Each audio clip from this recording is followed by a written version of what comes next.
Why have class sizes gone up despite all these billions of dollars from the state? Well, the main reason we think is that since 2007, DOE has continually cut back on school budgets by about 14%. And of course, when you cut back school budgets, it's really hard to reduce class sizes. And we believe that that actually violates the part in the C4E law which says no supplanting. In other words, you can't, the city shouldn't have been allowed to cut back while the state was giving it more money to reduce class sizes. Then in 2010, DOE eliminated the early grade class size reduction program funding, which had existed since 1999.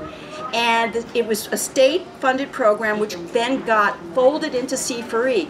But as part of their C4E plan, the city promised to keep that going. And then they got rid of it.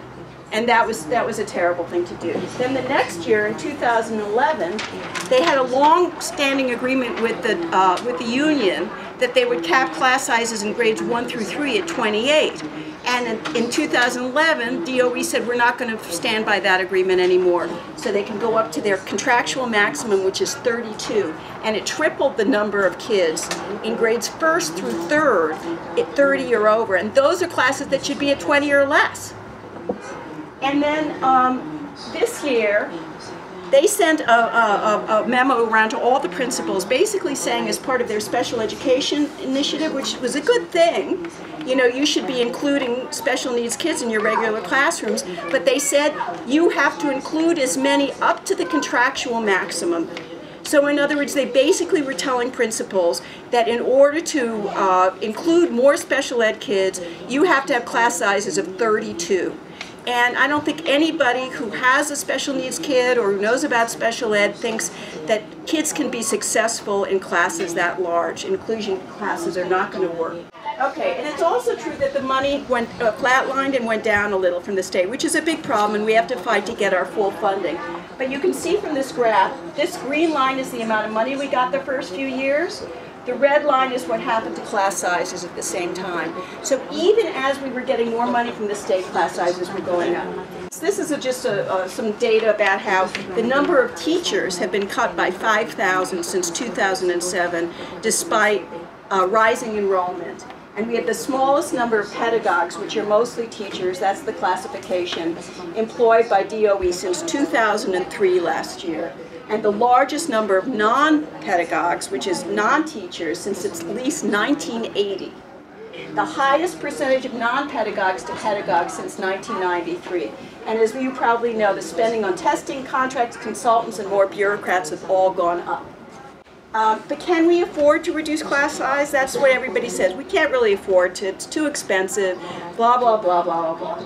So we asked the state to ask the city to do a cost estimate of how much it would actually cost. And in 2009, they said it would cost $358 million to achieve the goals in all grades, and $448 million to achieve those goals in every school across the city, plus a lot in capital spending for school construction because many schools are overcrowded.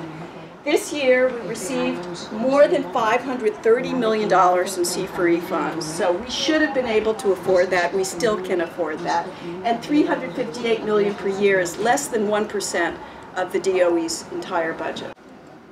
Yeah, other questions. Why didn't the city devote a single penny of its C4E funds, even though they knew they had a mandated class size reduction plan? Why do we hold hearings, usually only in the fall, when they're supposed to be held in the spring as part of the C4E process, after the money's already been allocated? According to the state, and they sent me something about this in December, they still have not approved the city's C4E plan for last year, though the money has already been spent. So the whole schedule is crazy and behind, and they haven't posted the plan this year. I've heard contrary things from superintendents, but the state's deadline for posting the plan was in September. Their deadline for receiving public comment was in October. Obviously, we're a month past. Obviously, there's something really, really wrong. And I just want to say something about the teacher evaluation fight, which is very important. And we may have lost $250 million because they couldn't come to a deal. This is over $500 million that we get through this program, and yet nobody takes it seriously. And that's shocking to me. Okay, and then I just wanted to say one more thing. In very overcrowded schools, one of the things the DOE has done to create more quote-unquote space for co-locations is that they redefine the instructional footprint, which is their template for deciding whether there's room in schools. And according to the building code, you're supposed to have 35 square feet per kindergarten student and 20 square feet per students in other grades. That's the building code, and that's done for safety reasons. And yet the DOE's instructional footprint redefined a full-size classroom to any room that's 500 square feet or more.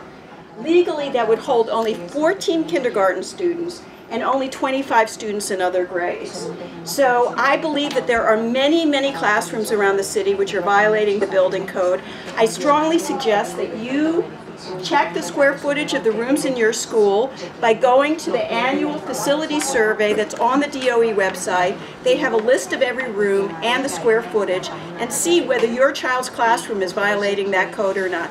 And that those the city controller found that not all the square footage was properly actually measured right on the survey, but that's a good first step to do.